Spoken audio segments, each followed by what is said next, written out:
सर्वमङ्गलमाङ्गल्ये शिवे सर्वार्थसाधिके शरण्ये त्र्यम्बके गौरी ನಾರಾಯಣಿ ನಮೋಸ್ತುತೆ.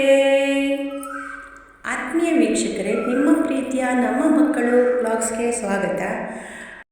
ಎಲ್ಲರಿಗೂ ಶುಕ್ರವಾರದ ಶುಭೋದಯ.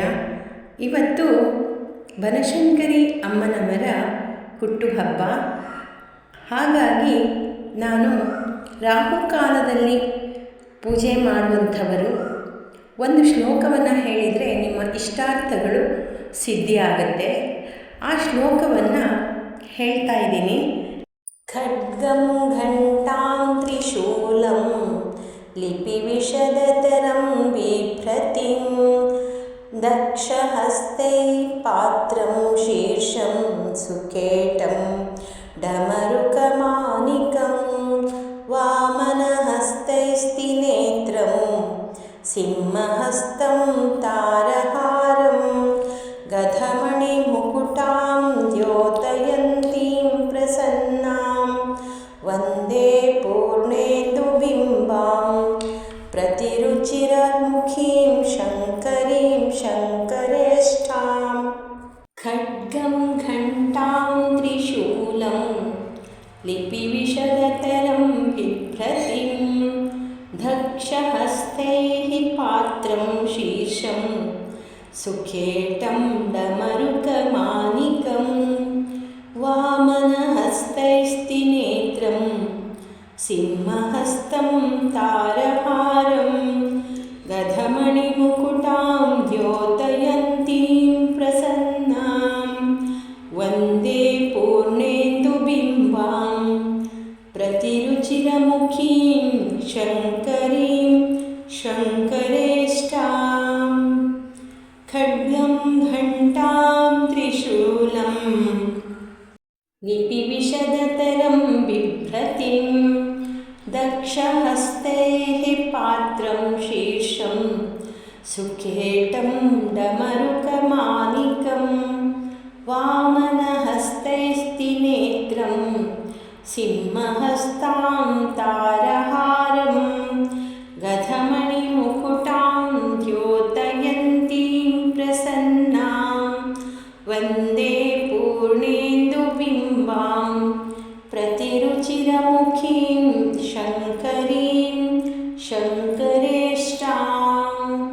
ಖಡ್ಗಂ ಘಂಟಾಂ ತ್ರಿಶೂಲಂ ಲಿಪಿವಿಶದತರಂ ಬಿಭ್ರತಿಂ ದಕ್ಷಹಸ್ತೈಃ ಪಾತ್ರಂ ಶೀರ್ಷಂ ಸುಖೇಟಂ ಡಮರುಕಮಾನಿಕಂ ವಾಮನಹಸ್ತೈಸ್ತಿನೇತ್ರಂ ಸಿಂಹಹಸ್తం ತಾರಹಾರಂ ಗಧಮಣಿಮುಕುಟಾಂ ದ್ಯೋತಯಂತೀಂ ಪ್ರಸನ್ನಾಂ ವಂದೇ ಪೂರ್ಣೇಂದುಬಿಂಬಾಂ ಪ್ರತಿರುಚಿರಮುಖೀಂ ಶಂಕರೀಂ ಶಂಕರೇಷ್ಠಾಂ.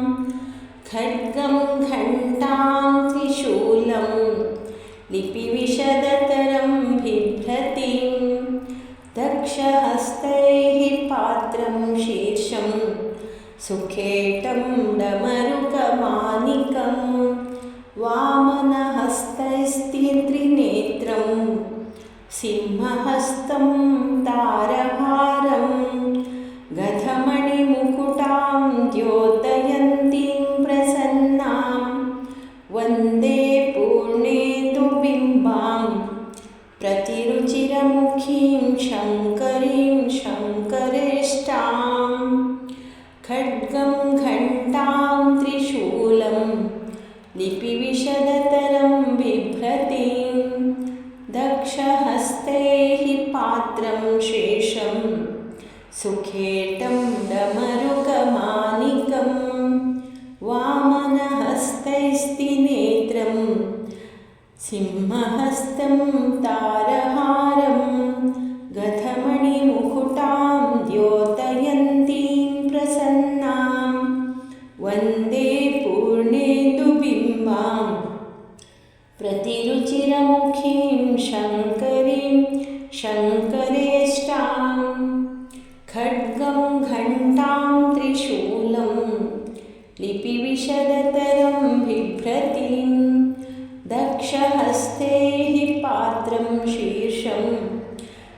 सुखेटं डमरुकमानिकं वामनहस्तैस्तिनेत्रं सिंहहस्तं तारहारं गधमणिमुकुटां द्योतयन्तीं प्रसन्नां वन्दे पूर्णेन्दुबिम्बां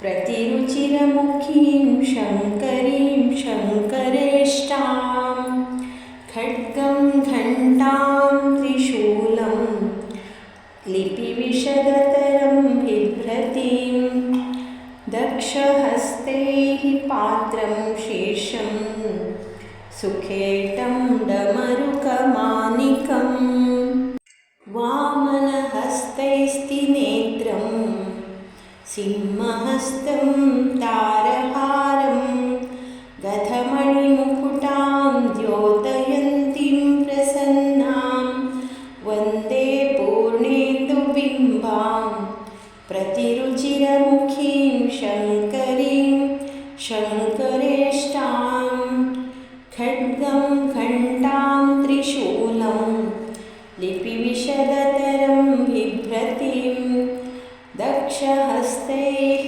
पात्रं शीर्षं सुखेटं डमरुकमानिकं वामनहस्तैस्तिनेत्रं सिंहहस्तं तारहारं गधमणिमुकुटां द्योतयन्तीं प्रसन्नां वन्दे पूर्णेन्दुबिम्बां प्रतिरुचिरमुखीं शङ्करीं शङ्करेष्टां खड्गं घण्टां त्रिशूलं लिपिविशदतरं बिभ्रतीं दक्षहस्तैः पात्रं शीर्षं सुखेटं डमरुकमानिकं वामनहस्तैस्तिनेत्रं सिंहहस्तं तारहारं गधमणिमुकुटां द्योतयन्तीं प्रसन्नां वन्दे पूर्णेन्दुबिम्बां प्रतिरुचिरमुखीं शङ्करीं शङ्करेष्टाम् ॐ बनशङ्कर्यै नमः। ॐ शाखाम्बर्यै नमः। ॐ वनदेव्यै नमः। सर्वे जनाः सुखिनो भवन्तु. ಅಮ್ಮನವರ ಕೃಪೆ ಎಲ್ಲರ ಮೇಲಿರಲಿ. ಧನ್ಯವಾದಗಳು.